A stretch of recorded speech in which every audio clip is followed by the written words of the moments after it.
Welcome to the Sanity Project podcast, the place for internet technology professionals whose work-life balance plan has imploded. We are here to provide solutions that will help the IT pro live a sane, healthy, and prosperous life.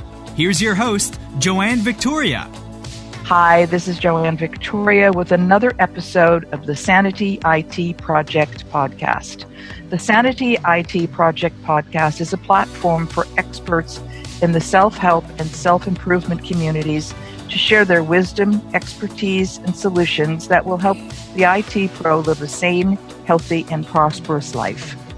I am really fortunate today to have as a guest someone who has had over 10,000 hours of speaking and training time, has his own podcast, and is somewhat of a big deal. So I'm kind of lucky. His name is Sean Douglas, and the spelling of his first name is S-E-A-N. It's pronounced Sean. And the website link, which I'll give you right now, is www.thesuccesscore.com. And it's S-U-C-C-E-S-S CORE.com. And it'll be in the show quotes, so if I misspelled it, we just move forward. Sean Douglas is a U.S. Air Force veteran, a certified master resilience trainer, inspirational speaker, international radio show host, life coach, and author with over 10,000 hours of speaking and training time. Sean inspires the uninspired and motivates you to live your brand so that you can grow personally and professionally. Sean also teaches mental, physical, social, and spiritual resilience skills that empowers you to withstand, recover, and grow through adversity, stress, and life's changing demands. Sean equips people with the tools necessary to live epic lives. He is the author of the book titled, quote, Decisions, the Power to Overcome Self-Defeating Behaviors. Again, www.thesuccesscore.com.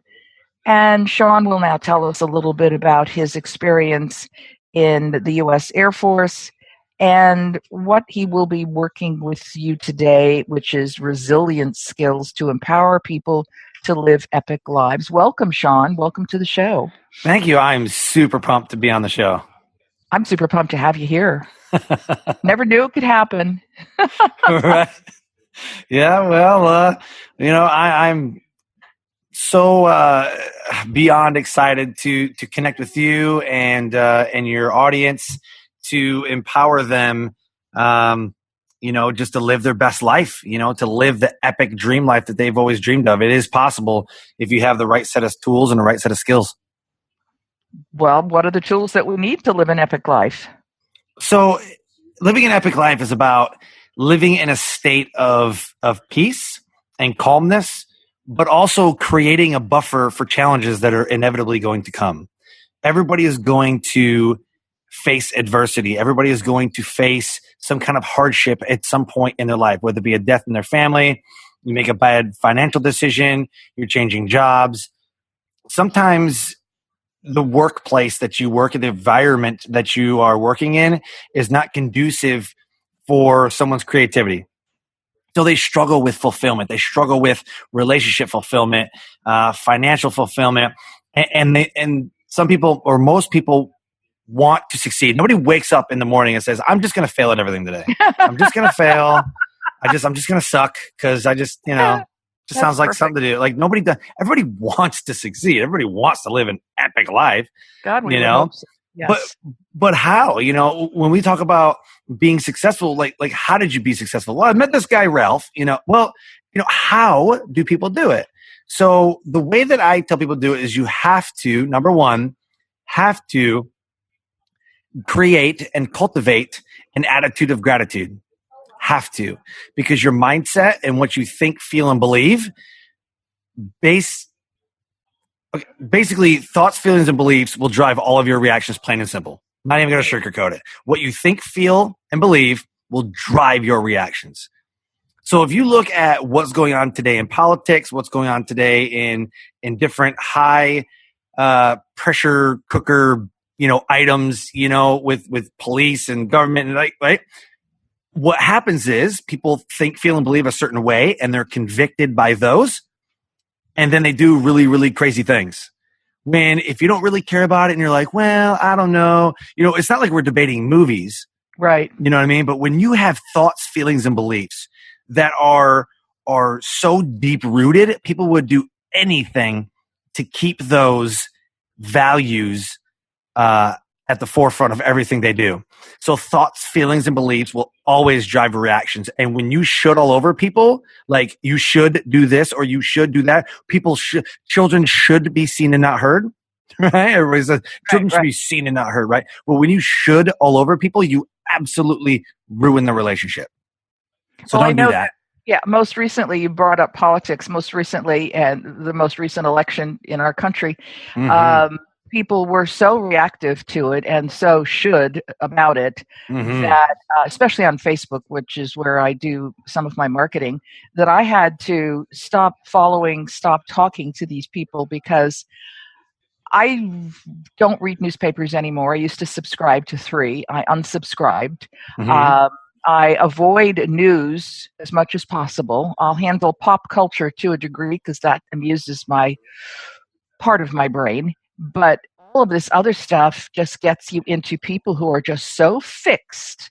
And how they don't know who I am, should respond and react. And I stay away from it. I don't watch the news on TV. I don't care. I have to live my life so that I can be resilient and live a more epic life, not by what people's reactions to something outside of myself is. Absolutely. Yeah, you nailed it. Absolutely. And I also stopped talking to people who were very fixed minded. I surround myself with knowledge because knowledge is power. 100% knowledge is power. So I listen to people say, well, this person does this, or I don't believe that this should be happening, or I don't. And if you listen intently to what people are saying, you can tell where it's coming from. Well, I don't think that, so that's their thought. Well, I believe that if this, that's their belief, right? Nothing is fact based. It is all opinion based. But they base decisions on their thoughts, feelings, and beliefs. So what if we could equip people with the necessary tools to live an epic life? Knowledge, fact-based positive psychology research that says this will happen. If you do A, B will happen 100% of the time.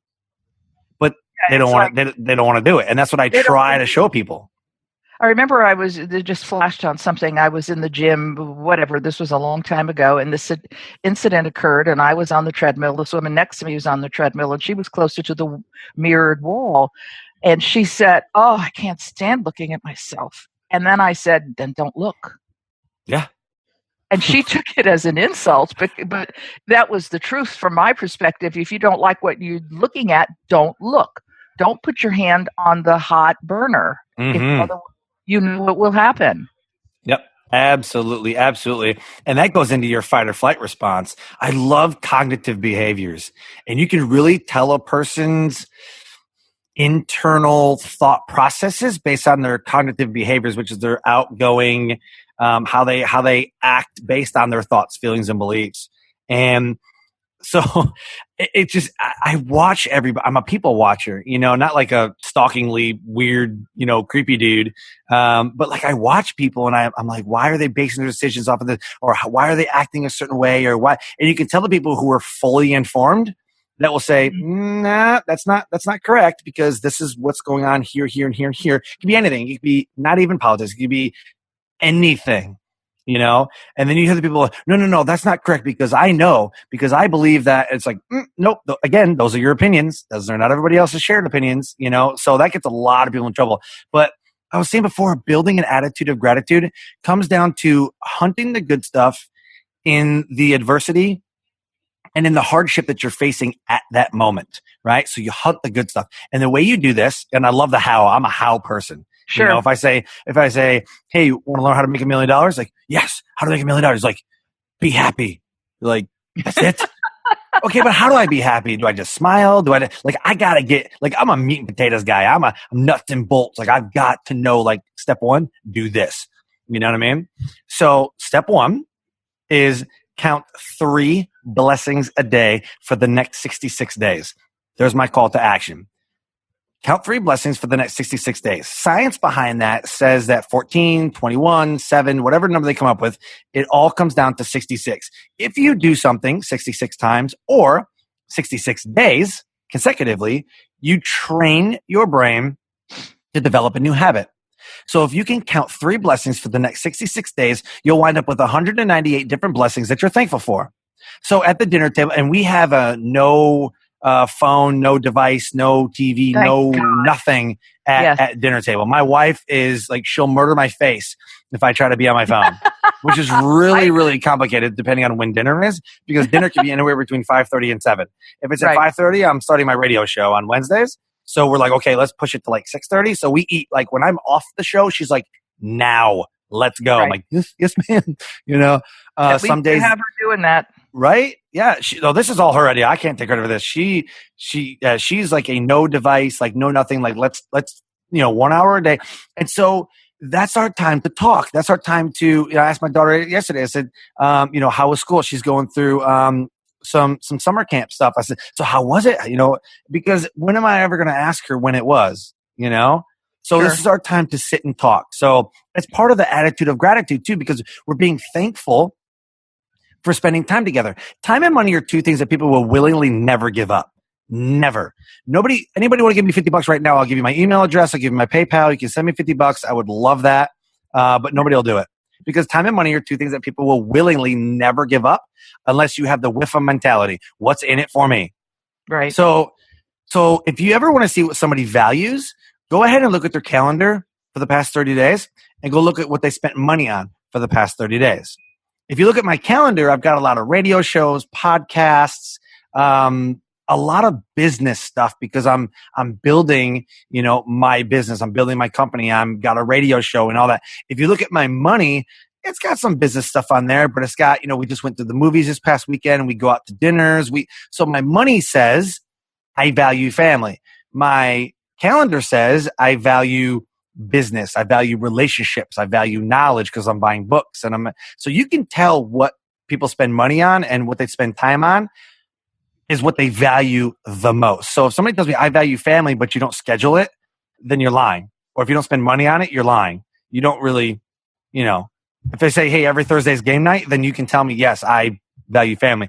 So counting those blessings every day will give you a hint on what you should be valuing, because people are like, I don't know what I value. I mean, money, I guess I value money. I guess I value my wife or husband or, whatever. But list your top 5 values, right? So list your top 5 values after you've done this, 3 blessings a day for the next 66 days. Find out what you value. So top 5 values. And then every month, take 1 or 2 goals or 1 or 2 values and wrap a goal around it, because values are where you want to be in life and goals are just the accomplishments along the way. We always hear about these smarter goals, and I want to throat punch people every time they mention this to me. You got to be specific and measurable and all that. Yeah, I got that part. And when we get to the R where they say realistic, you're like, really? Realistic goals, huh? So you're telling somebody to have a realistic, what if their realism is I can only make $1,000 a year? And you're like, oh no, you're waking up. Some people don't believe that they have any self-worth. So telling somebody to have a realistic goal is a bunch of crap. And I hate that people say that. What I say is get rid of the smart stuff and wrap a goal around your value and say, what can I do now, today? What can I do tomorrow? What can I do the next day? What can I do the next day? And so what happens is I start with my year plan. And say, in a year, this is what I want to accomplish. I want to be a TEDx speaker. I want to make an X dollar amount of money. I want to impact 10,000 people. And I want to have my show. These are the guests I want on my show. Boom, done. Right? So then I break that down. Every month, what do I have to do to make this happen? Got it. Every single month. And then once I got my month goal, I say, okay, what do I have to do every week to make that happen? And then once I have my weekly goal, I say, okay, every day, what do I have to do to make that happen? So if I say I want to speak at X amount of events, so my goal for that is every day, Monday through Friday, I apply or or contact 2 event planners or apply to 2 events every single day. So 5 days, 10 events a week, 40 events, 4 weeks, 40 events a month times 12. You see what I'm saying? So I'm applying to over 400 events every year, and I might speak at 50 or 100 of them. That's doing pretty good, actually. Yeah, you see what I'm saying? So, but people don't like, they don't want to work. Oh my God, mic drop. Like, you are, God. People don't want to do the work, and the blows my mind. It's like you have to do something. You can't wait for something to fall on you. You cannot have this field of dreams, empty field, and hope that something will happen. I mean, once you put your order in, your 400 requests to speak, etc., then you can have a little hope behind that. But if you just sit and wait with a brown paper bag empty, waiting for something to fall in, you have to do the work. Always do the work. Absolutely. I just get so. Absolutely. And you know what kills me? And I talk about this all the time. I have a course that I teach. I teach a 2-day resilience seminar, and I teach 11 different resilience skill sets. And in one of the classes is called Balance Your Thinking. And in Balance Your Thinking, it's balancing those unbalanced thoughts. For example, I wrote a book called Decisions: The Power to Overcome Self-Defeating Behaviors. And the reason I said decisions is because people are sometimes incapable of making hard decisions. They just don't want to do it. They don't want the emotional stress that it causes them. They don't want to deal with the aftermath of, wow, this person is my best friend and I have to fire them. What I'm about to say will always hold true, and I might make some people mad, but you never ever work with or for family. Because most of the times you're going to hurt each other's feelings and ruin a relationship. I'd probably say 75 to 80% of the time, that's what's going to happen. I see it all the time. And so you got to be really careful. And even best friends, like I've lost friends because I've partnered with them on a project and we had very, very different ideas of how it was going to go. And we never communicated that. And it was just, we didn't sign contracts and this person wanted all the money. And it was just, it's a hot mess. It can be a hot mess. And so, I tell people, I'm like, you need to balance your thoughts, right?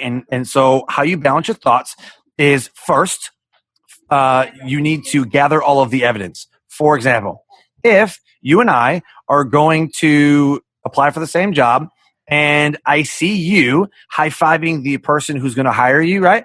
Or me, I see you high-fiving them. You're like, oh my gosh, like, you're laughing and giggling, like everything's great. I'm like, dude, she already got the job. Like, this is crap. This is whatever. It could be that you know that person because it's a family friend or it's a whatever. Like, oh my God, I didn't know you were on this board. Like, holy crap, that's crazy. Right? Right. So I didn't gather all that evidence and say, oh my gosh, this is ridiculous. And I'm not even going to apply for the job. And now you're having all these crazy unbalanced thoughts. Or let's say that you're dating somebody, and let's say I'm dating somebody and the person I'm dating sees me, kiss a girl on the cheek, right? She's like, oh my God, cheating on me, whatever. It can be my cousin. Like that's my cousin. Like, I don't, you see what I'm saying? It can be something so little, but people blow it out and then their thoughts start going, right? So the number 2 self-defeating behavior in the world, is you compare somebody's chapter 1 to somebody else's chapter 20. Right. And they do it all the time.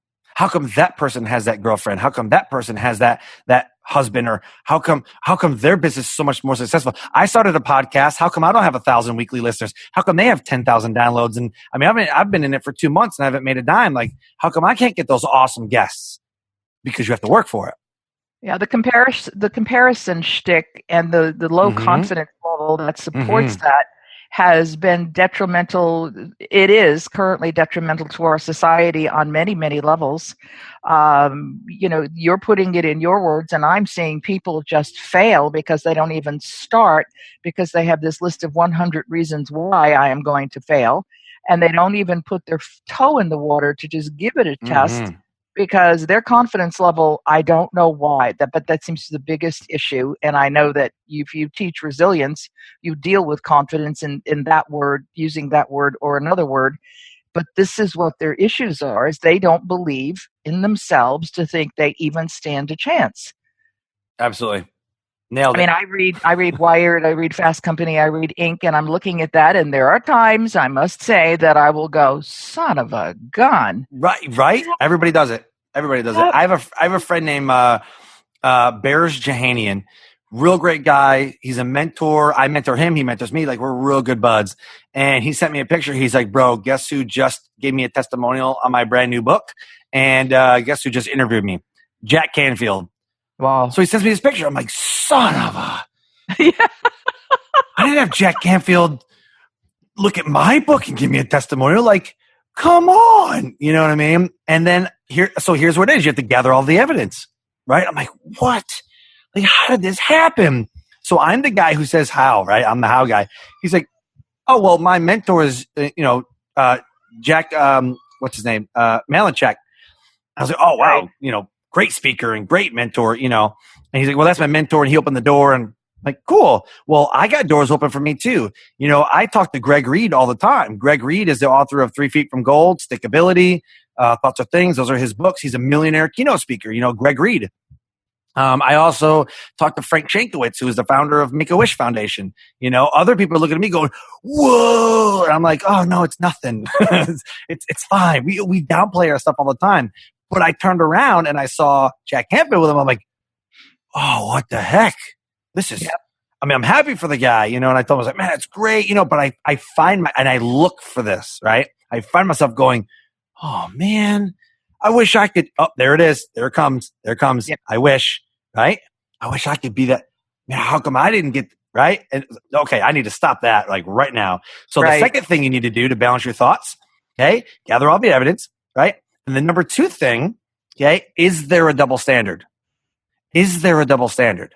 Would I be looking at this going, well, my friend had the opportunity to meet him. What if one of my other friends had the opportunity to meet Beyonce? Would I care? Is it just because I'm interested in authoring and speaking and all that? Or is it because it's just a celebrity? So you have to find that double standard, If one of my friends said something mean to me, would I be as mad as my sister, my mom, or somebody who doesn't even matter, right? So do we have double standards? And most people will have double standards. Oh, it's okay. That's just how he is, that's just how Greg is, whoever, right? That's just how Timmy is, But if somebody else does it, I'm gonna get super pissed. You see what I'm saying? So there's a lot of double standards. And if you look, there's quite a few double standards. And then the third thing, and I think the most important thing that everybody messes up, but the third thing to balance your thoughts very quickly is to phone a friend, not the girl or guy who will agree with your relationship choice or with your decision because they don't like so-and-so. Oh, I broke up with so-and-so because they're so stupid. Was that? Oh yeah, they're stupid too. Yeah. You did a great thing, Or, oh, I told you, girl. Oh, I told you he's no good. See what I'm saying? Yes. So when you phone a friend, you have to absolutely find somebody who is unbiased, right? And will give you an opinion of, yeah, you're an idiot. You kind of messed up, right? And not agree with because we know those people. Oh, I'll just call this person and they'll agree with me. Like they got my back, You need to find people who are going to be non-judgmental and not side with every single thing you say. So absolutely have to balance those unbalanced thoughts using those 3 methods. And if you can get all the way through those and you think that you still are justified in your decision or the way that you're thinking, feeling, and believing, then good luck. Then it's a true, then it's good luck. Okay. Good luck. So, move forward, go ahead, do what you want to do. Yeah, exactly.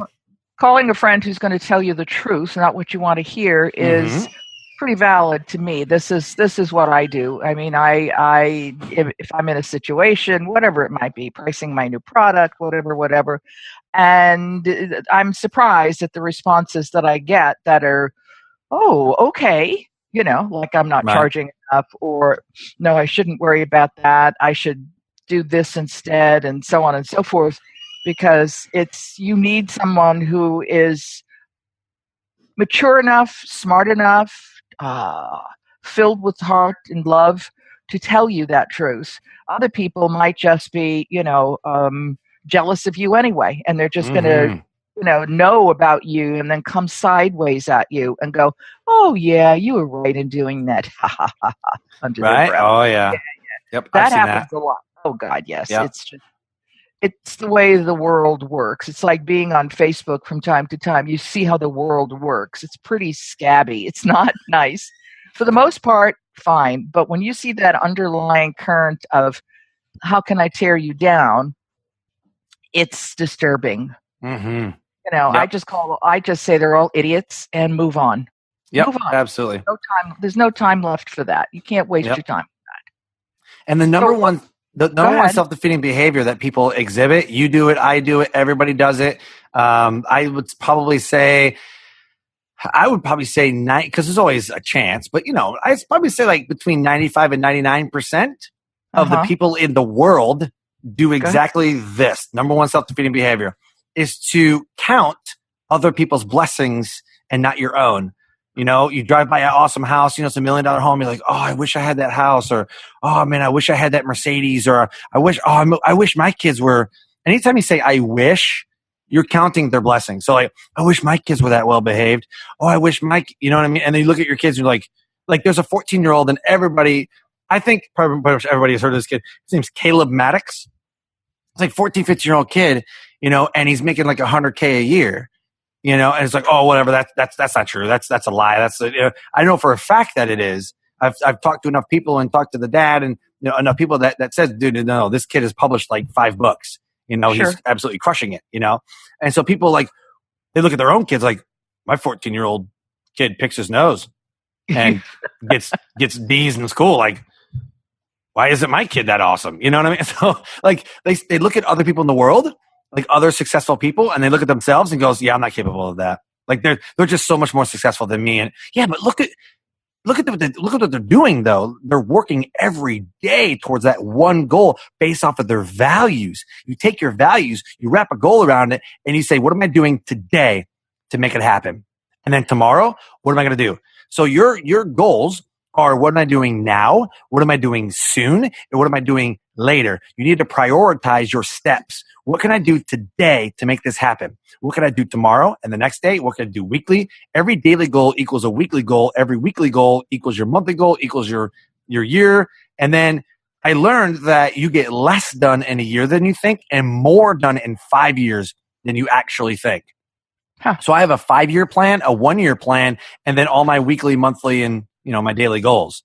So definitely cultivate your attitude of gratitude. Count 3 blessings a day for 66 days, and that's your challenge. That's your call to action. I guarantee you, in 14 days, your life will change. And then write down your top 5 values. Wrap a goal around that value. Healthy life. Okay, that's your value. You want to live a healthy life. How do you do that? What's your goal? I'm going to lose 10 pounds in a month. Cool. What are you doing now to make that happen? I'll start tomorrow. Bull. What are you doing now? Put down the soda, put down the cake, put down the chips, whatever you're doing, right? Because I've seen people like eating pizza, like, I want to lose weight. I'm like, no, you're not. You know what I mean? Like, you better put it down. Don't get that Krispy Kreme.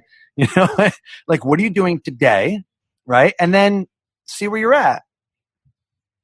Well, I think that's how we're going to end the show. You're going to, what are you people doing now? You've listened to Sean Douglas present inordinate information, just huge, powerful, amazing knowledge. And if you don't take action now, you're screwed.